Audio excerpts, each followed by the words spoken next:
My name is Durgesh, and I am a software person and also a part-time teacher.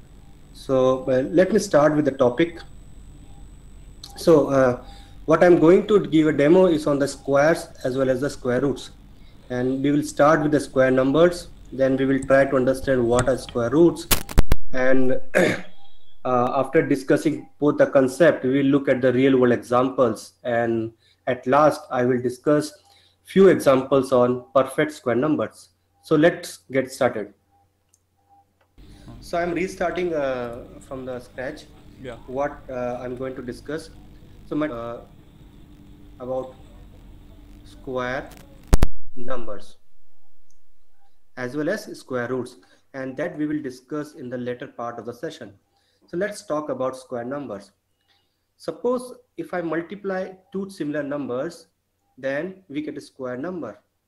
Now let's take the example of 2. If I multiply 2 with 2, we get 4.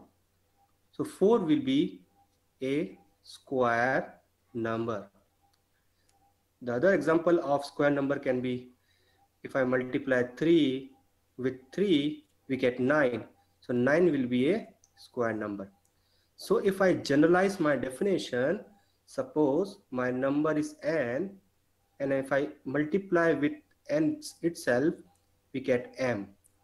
So m will be a square number, and we can also say that m is equal to n to the power 2. We get 2 if we follow the law of exponents. We just add the powers. Okay. So let's give this as equation number 1. Now, on the reverse side, we can also say that n is equal to m to the power 1 upon 2. So any number to the power 1 upon 2 means square root of that number. So here we can say that n is actually square root of m. So if I use the radical sign for square root, we can say that n is equal to m, and this is a sign for square root. This is a radical sign. Let's give this as equation number 2. Now, let's go back to the similar example from where we started. Using the example and using the equation number 1, we can say that 4 is equal to 2 square. And using the equation number 2, we can say that 2 is equal to square root of 4. Now, let me give a definition to this. If 2 is the square root of 4, then I can say that 4 is the square of 2. Is it correct? Now, let's give the definition in generalized form. If I say that n is the square root of m, then we can also say that m is the square of n. So let's start with an example here, and where we'll discuss both the application.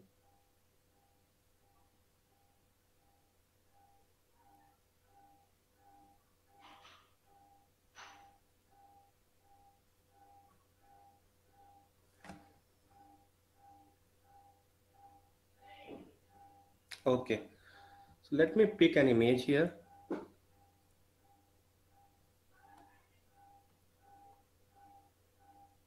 Okay, so here you can see like there is an image, and let me explain you the problem statement here. Suppose there is a residential place, and assume that it's a residential place. Now there are some arrangement of houses, and the houses are arranged in such a form that there are equal number of rows as well as columns. Assume that there are 50 rows as well as 50 columns. Now, a newspaper hawker wants to distribute newspapers at each and every house, but he doesn't know how many newspapers he should carry so that he can he can communicate, or he can reach every house. So he wants to know how many newspapers are required. So let's try to help him with that. As we know that there are 50 rows as well as 50 columns, means I can say that if I take one row, I can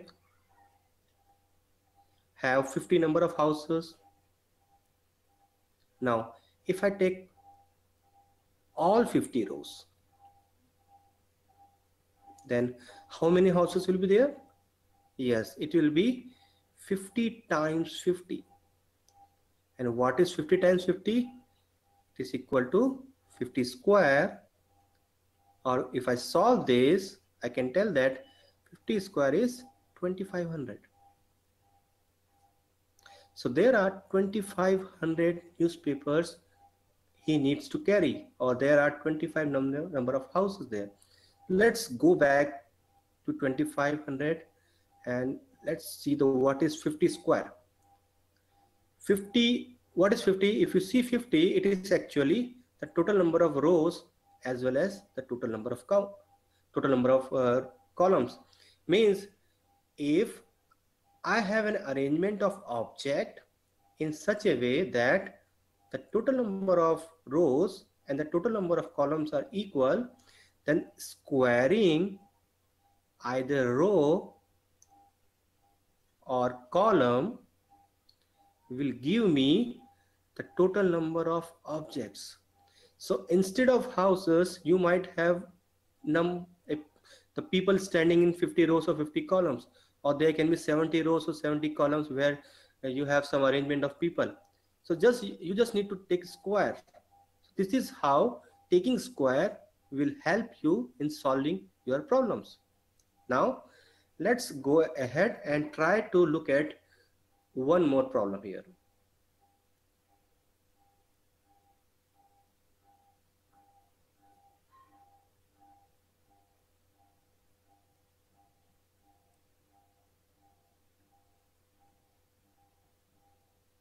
Okay, let me maximize the image. Okay, so let me describe you what the problem says.